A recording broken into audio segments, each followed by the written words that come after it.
Welcome to the Deep Dive. We're here to cut through the noise and really get to the heart of what's happening. And wow, this week, what a week in professional golf. Just thrilling stuff. We've got a whole stack of sources here, summaries, highlights from tours all over the world. Our mission today, to unpack all that drama for you, the big performances, and maybe spot some trends shaping the sport. That's right. We're not just listing scores. We want to dig into the insights. What were the surprising bits from a week that really had it all? High drama, intense heat, some real breakout moments. We'll try and connect the dots so you understand not just what happened, but why it actually matters for golf going forward. Okay, let's jump right in then. PGA Tour, the Travelers Championship at TPC River Highlands, Cromwell, Connecticut. Talk about high stakes and clutch play. Oh, yeah. Keegan Bradley just, wow, captured his second Travelers title in 3 years. Incredible. And that finish. A dramatic birdie on 18 to seal it at, what was it, minus 15? It's minus 15. Yeah. But it wasn't just the finish, was it? No, exactly. His putting all week was like next level. Yeah. That huge 64-footer on the ninth, Right. and then another bomb on 15, like a 36-footer. Just clutch. It really was. But then you have the flip side, right? Poor Tommy Fleetwood. Oh, I know. He had the lead going into Sunday. Still chasing that first PGA Tour win, after 159 starts, and then a bogey on the final hole. Just couldn't close it. You could feel the frustration. He even said, "I'm angry and upset." Yeah. But I liked his other quote, too, about using it to grow. That shows resilience. Definitely. And Russell Henley tied for second, too. It just shows how tight it is at the top. Razor-thin margins. This tournament really highlighted that it's not just skill, it's the mental game, especially down the stretch. Absolutely. So for Bradley, this win means more than just the prize money, right? Oh, for sure. Big implications. It bumps him way up, 7th now in the world golf ranking and 9th in the Ryder Cup standing. That's huge. Makes a really strong case for him being on that team, maybe even as a captain's pick if needed. Big statement. But the conditions? Yeah. Let's talk about that. Yeah, that was a major factor. It was brutally hot. Over 90 degrees Fahrenheit? What's that, like 32 Celsius? Yeah, somewhere around there. Extreme heat. And it took a toll. We saw players withdrawing, right? Right. Jordan Spieth, Siwoo Kim. Injuries cropping up. Exactly. Which, it raises bigger questions about player conditioning, sustainability. It really does. When you see conditions like that, it just makes you think, what does it actually take? Physically, mentally, to perform. Is it just about endurance? Or does that kind of heat fundamentally change how you make decisions out there? It's a whole other layer of pressure, isn't it? Totally. The heat doesn't just drain your body, it drains your focus, your mental energy, staying sharp, making those precise reads on putts when you're physically uncomfortable. That takes incredible mental toughness. Yeah, it really separates the good players from the ones who can actually win under that kind of stress. It's what separates the winners, especially in majors. Well, speaking of mental toughness, resilience, let's switch over to the LPGA Tour. The KPMG Women's PGA Championship down in Frisco, Texas, Fields Ranch East, and another masterclass, this time from Australia's Minjee Lee. Fantastic performance. She grabbed her third major title. And talk about consistency rounds of 69, 72, 69, and then a 74 to finish it off at -4. Held off Sinead Iwanasan and Austin Kim by 3 shots. Solid win. And that winner's check, $2.8 million. That's serious money. It really is. Shows the growth in the women's game. But again, the conditions were a huge story there too, right? Absolutely. Grueling. You had the Texas heat, just like at the Travelers. But also really slick greens. And the pace of play was apparently quite slow. Yeah, I saw Stacey Lewis had some comments about that. Right. So those greens, they weren't just fast, they were tricky. You needed amazing touch. And Lee just seemed so composed through it all, made critical birdies on the back nine, even after a couple of bogeys earlier. That putting control was key. Just unflappable. Totally.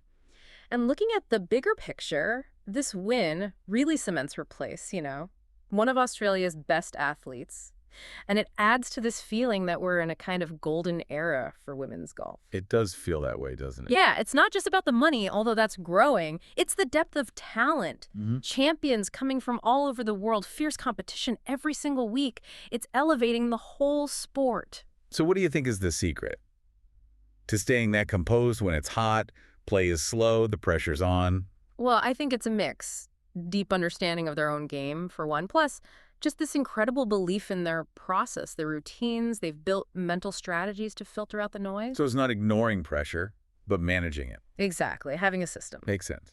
Okay, so beyond the majors, there was plenty of other action, lots of talent emerging globally. So much going on. Like on the Ladies European Tour, combined with the Challenge Tour. Yeah. South Africa's Cassandra Alexandra, Oh, yeah, that final the round. 62, Yeah. 10 under par to win the Czech Ladies Open. Her first LET win. What a way to do it. That's a statement, all right. Shows a new force arriving. And then on the Men's Challenge Tour side. Englishman James Morrison. He won in France, but it went to a playoff. Sudden death. Yep. Won with a par on the first extra hole. Talk about handling the pressure. Definitely. And let's not forget the Japan Tour. Hibiki Iria won the Nichirei Ladies Tournament. Right. Finished with an even par 72, won by 4 shots. Solid win. Yeah. Sets her up well for his 2025 campaign, you'd think. For sure. It just goes to show you get great stories from every tour, not just the big ones. Absolutely. The depth is incredible. Which kind of leads us perfectly into looking at some of these rising stars, especially in the women's game. Yeah, this is exciting. The pipeline of talent is just amazing right now. Take England's Mimi Rhodes. She's been on fire. 3rd LET win this season already, right? NSW, Joburg, Netherlands. Exactly. And that consistency earned her an invite to her first major. Fully deserved. Then you've got the Swedish rookie, Ingrid Lindblad. She made a huge splash winning that JM Eagle LA championship. Yeah, really burst onto the scene. People are definitely watching her. And Japan's Mao Saigo, capturing the 2025 Chevron Championship title. That's a massive step for her career. Huge milestone, setting her up for potentially more major success down the line. And we have to mention her fellow Swede, Maja Stark, winning the U.S. Women's Open back in June. Her first major. Right. It really does highlight the Scandinavian surge in women's golf. Incredible talent coming from there. So when you see all this international talent breaking through, what does that tell you about where women's golf is heading? I mean, it just feels truly global now, doesn't it? The competition is coming from everywhere. It really does. Maybe better development programs worldwide. More access. It could be a mix of things. But yeah, it's exciting. The competitive landscape is just so much broader. Okay, let's shift gears slightly. Talk about the business side, sponsorship, tour news. Always important. The LPGA is celebrating its 75th anniversary this season, and things seem really healthy. Yeah, they're thriving. That total purse is record-breaking, right? Okay. Almost $130 million. It's incredible growth. And they've added 2 new events, one in Mexico, one in Utah at that Black Desert Resort. Which is great news for the players and fans. More opportunities, more exposure. Now, were there any big sponsorship deals announced last week? No major new sponsors specifically announced that week. But interestingly, the conditions we talked about, the heat, the debates about course setup, that stuff got a lot of media attention. And it's sparking, real conversations among fans, organizers, even potential sponsors. About player well-being, course management. Exactly. How the sport evolves to handle these things. It's a pretty key discussion right now. Interesting. Okay, so looking ahead, June 26th to 29th, what's coming up? Busy week again. PGA Tour heads to Detroit for the Rocket Mortgage Classic. Right. And Siwoo Kim is expected back after his withdrawal, which is good. But Spieth and Corey Connors still out, apparently. Yeah, still sidelined. On the LPGA, they're in Michigan for the Meisner LPGA Classic. Should be a strong field. Oh, yeah. Minjee Lee's playing, Gino Thitikel, Mao Saigo. Big names. Nice. And the European Tour. They've got the Irish Open, always a popular one. Great atmosphere, strong international field usually. Good stuff. And obviously tours in Japan, South Africa, Australia. They all keep rolling with local stars and up-and-comers. Non-stop action. So as we head deeper into summer, what storylines are you keeping an eye on? Any particular players or trends? Good question. I'm always keen to see if another rising star breaks through. But okay, let's wrap this up.